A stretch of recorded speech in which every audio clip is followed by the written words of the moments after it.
Buenas tardes, soy Marisol Arellano Sabaj. Les voy a presentar el tema de mejoramiento de socioecosistemas urbanos a través de dinámicas de vivienda en barrios pericentrales con un caso de estudio. Soy del doctorado en Ciencias y Artes para el Diseño del área de sustentabilidad ambiental y la directora de esta tesis es la doctora María Eugenia Castro Ramírez.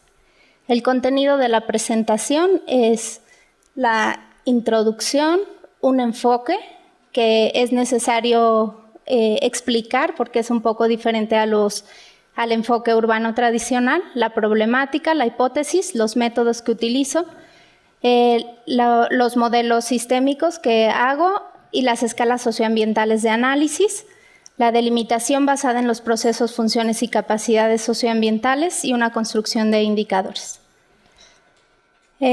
Los conceptos clave que creo necesario retomar en este punto es que el ambiente y las ciudades están sobre un ambiente, ¿no? Y es algo que olvidamos mucho. Cuando empezamos a analizar la ciudad, esta parte creo que por lo general no la tomamos en cuenta o no la conocemos. Y el ambiente tiene desde la ecología ciertas escalas de análisis que son la biosfera, los biomas, los ecosistemas, los ecotonos o solapamientos espaciales, biotopos, biocenosis y hábitats. Y dentro de cada una de estas escalas hay procesos diferentes que son ciclos bioquímicos, con lo que se logran los equilibrios dinámicos, se llega a una conservación y una resiliencia. Y entre los más importantes tenemos el del nitrógeno, el agua, el carbono, el oxígeno y el fósforo. Por el contrario, los procesos antrópicos llevan a una fragmentación de estos ecosistemas, por lo que tenemos ahora un cambio climático y una vulnerabilidad. Después, en cuanto al territorio, nuestra manera de entender ese ambiente desde la cultura es la biorregión, que lleva al territorio, que tiene que es pertinente hablar aquí de empoderamiento y de planeación a nivel de biorregión, y que esta planeación tiene que ser descentralizada de otros organismos políticos, que tiene que tener una autogestión y que además se requiere una planeación y un diseño ambiental. En otras escalas socioambientales más pequeñas encontramos el socioecosistema, donde buscamos la desfragmentación de estos ecosistemas, un mejoramiento y una restauración. Hay una comunalidad que es una escala mucho más pequeña y en la que se busca la regeneración y se puede aplicar el bioclimatismo. Y en la escala de barrio se busca, mediante la rehabilitación de barrios, reducir la brecha social y aumentar la calidad de vida. Y por último, en la vivienda se puede hablar de vivienda de bajo impacto ambiental. La problemática respecto a la vivienda tiene como 5 aspectos principales, que empieza con la urbanización y el deterioro ambiental. En el origen, la ciudad industrial es el modelo que se ha desarrollado. Tenemos, por otro lado, una gestión urbana y políticas públicas ineficaces. El modelo económico y la expulsión social, que también tiene que ver con la vivienda y el déficit creciente y la especulación a la que da lugar. Y por lo tanto, que se convierta esto en un gran negocio inmobiliario. Finalmente, las repercusiones psicosociales que se tienen en los habitantes de estas ciudades, ¿no? Las preguntas conductoras espero que ahora se entiendan un poco mejor desde el enfoque, y es cuáles son los sistemas, elementos y relaciones que están presentes en una biorregión, en un socioecosistema y en una comunalidad. ¿Cuáles son los fundamentos epistemológicos y metodológicos que permiten establecer los conceptos, modelos, estrategias e instrumentos de evaluación que enmarcan el diseño de proyectos de mejoramiento socioecosistémico? ¿De qué manera las dinámicas de vivienda en barrios pericentrales influyen en la configuración de la comunalidad y el socioecosistema? ¿De qué manera las transformaciones provocadas por las dinámicas de vivienda en barrios pericentrales pueden ser integradas en proyectos de mejoramiento de socioecosistemas urbanos? ¿Y cuáles son los mecanismos de evaluación más eficaces para medir los resultados de un proyecto de este tipo? Tal vez las preguntas nos parecen bastante extrañas, ¿no?, desde el punto de vista del urbanismo, pero esto es tomando en cuenta el ambiente, ¿no?, ¿qué preguntas son pertinentes a hacerse para estudiar la ciudad? La hipótesis es que actualmente las dinámicas de vivienda están más cerca de los intereses del mercado inmobiliario y de los modelos y objetivos de la planeación y el ordenamiento territorial. Esto provoca un desplazamiento involuntario y una gentrificación, lo que se traduce en déficit de vivienda, disminución de mezcla de usos y complejidad urbana, se favorece el crecimiento caótico de las ciudades y hay un deterioro del sistema natural y del socioecosistema en general. Por el otro lado, el planteamiento es que si estas dinámicas de vivienda provienen de la delimitación del territorio con base en los procesos, funciones y capacidades de la unidad ambiental y se suman las necesidades, valores y aspiraciones de los habitantes, entonces tendremos planes y programas integrales para estos barrios pericentrales, habrá vivienda accesible, condiciones adecuadas de habitabilidad, se modifican también los modelos de urbanización y gestión, y se cambian los hábitos de consumo. Al final se busca el mejoramiento. Tenemos métodos que se basan en el pensamiento complejo y la transdisciplina. Me voy un poquito más rápido. La problemática, la problemática se refleja, ya es un modelo, el modelo sistémico de lo que se empieza a hacer, o sea, cómo se van abordando y se van tejiendo con toda esta problemática y con todas estas variables los modelos. Este es el modelo idealizado. Vemos que van cambiando, ¿no? Son los mismos elementos. Este es otro modelo sistémico con un software. Lo que se hace aquí es que las mismas variables se categorizan.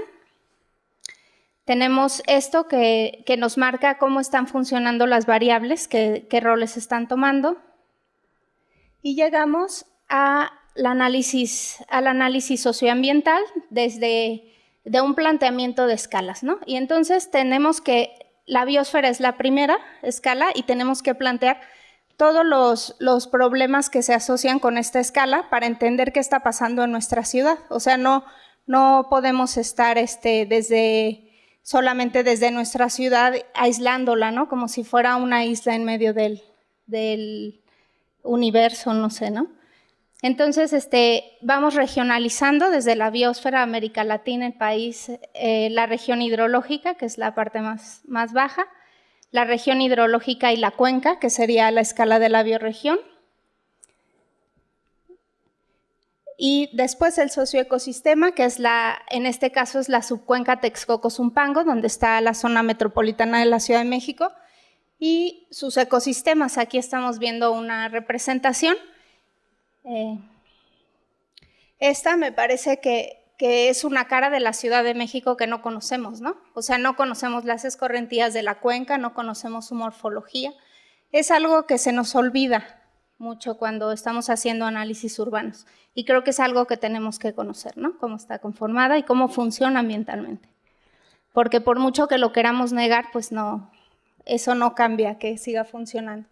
Y esta es una escala más pequeñita, que es la comunalidad, y que tiene sentido aquí el territorio, las particularidades, la población. O sea, empieza a tener otros elementos que no solo son ambientales, sino también tienen que ver con la forma de la sociedad, la formación de estructuras sociales.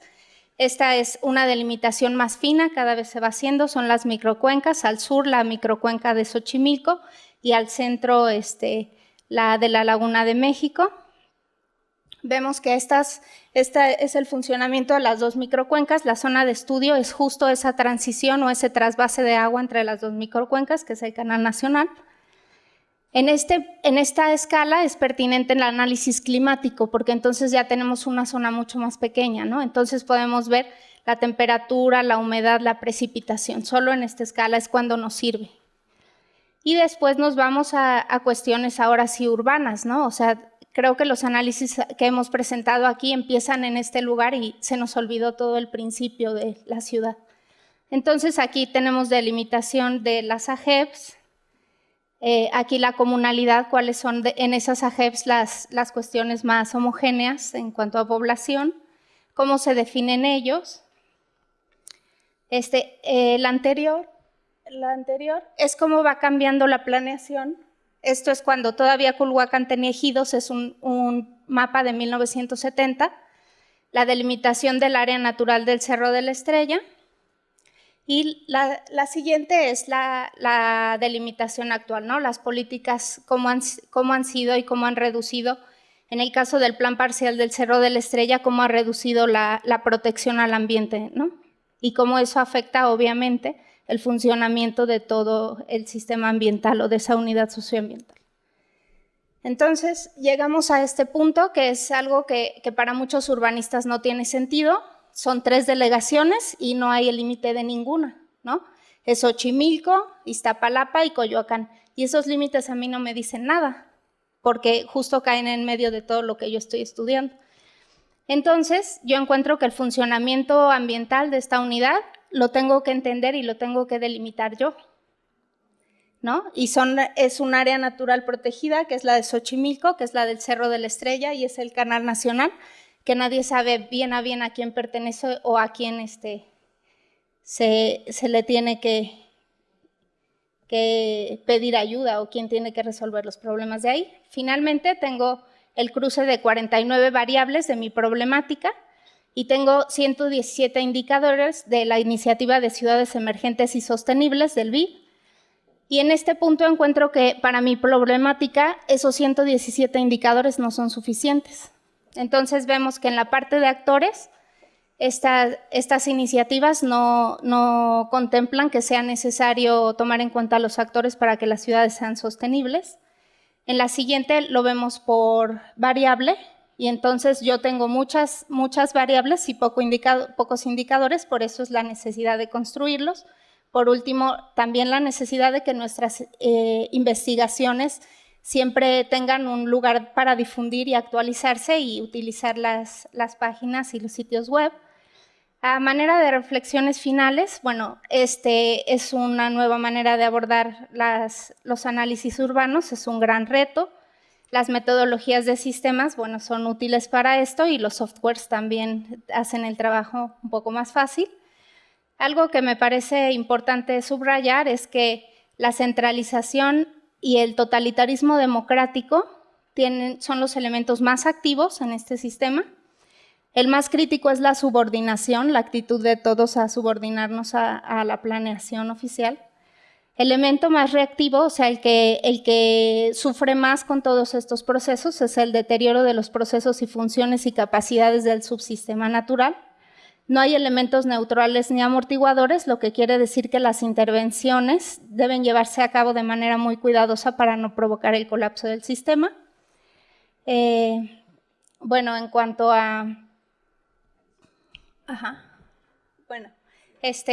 son otros pocos indicadores que es necesario como explicar un poquito a más profundidad, pero a falta de tiempo, espero que haya sido de su agrado. Gracias.